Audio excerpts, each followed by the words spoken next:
Hello, everybody. How can we best describe next level service? Stick with us, and we're going to tackle that question in a few seconds. Our book about improving customer experiences is now in audiobook format on Amazon, Audible, and iTunes.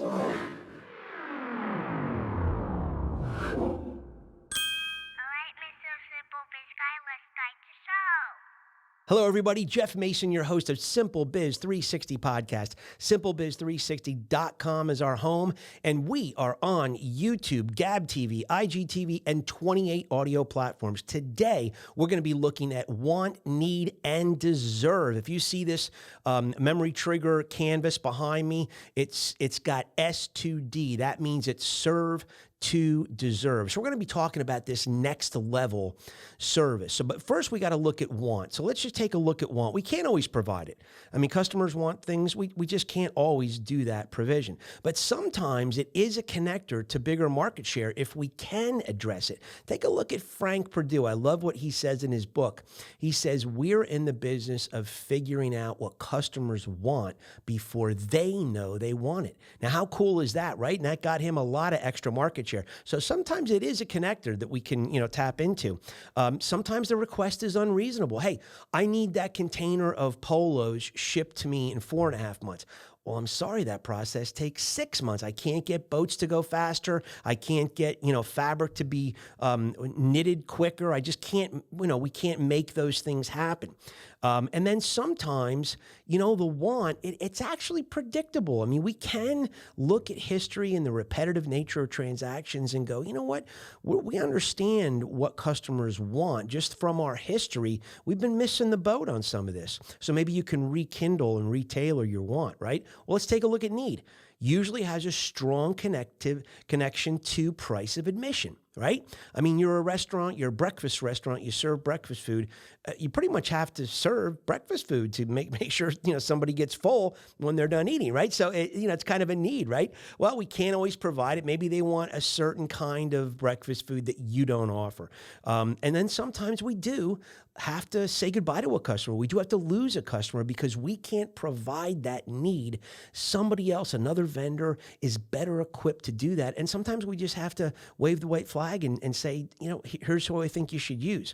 Now, again, this is somewhat predictable. We can figure out what need is based on the repetitive nature of purchasing, look at our transaction history, and we can pretty much come down and go, you know what, this I think, tracking for packages, I think this is something customers really need. They wanted it, but they also need it. Now, where does the real,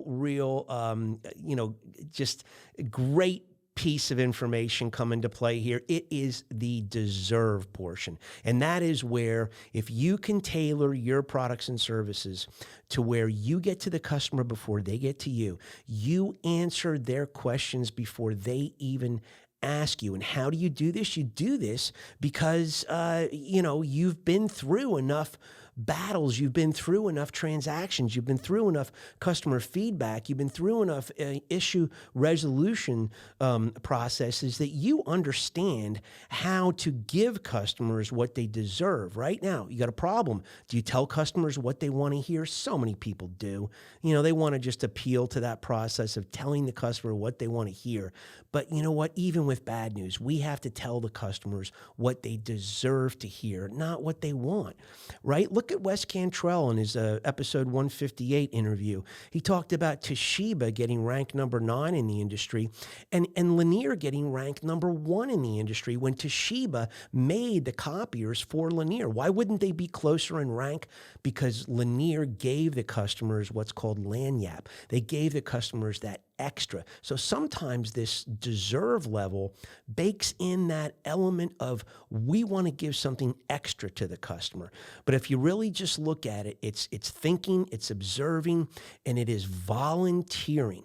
You get to the customer before they get to you. You provide answers to their questions they have, but you're going to give it to them before they even ask it. This is where we really get a great servant's heart at work, and you can elevate your business, get more repeat and referral business by serving to deserve. So today we're going to take a look at a little Mersey beat. We're going to dip back into a band called Unit 4+2. I actually bought fabric from a guy in New York. I shopped fabric from a gentleman in New York City back in the 90s who was part of Unit 4+2 as they went around the pub and tavern circuit in the UK. He was not part of this song, but this song made, I believe, to the top of the charts. It's called Concrete and Clay. Enjoy it, and we will see you in 168 hours.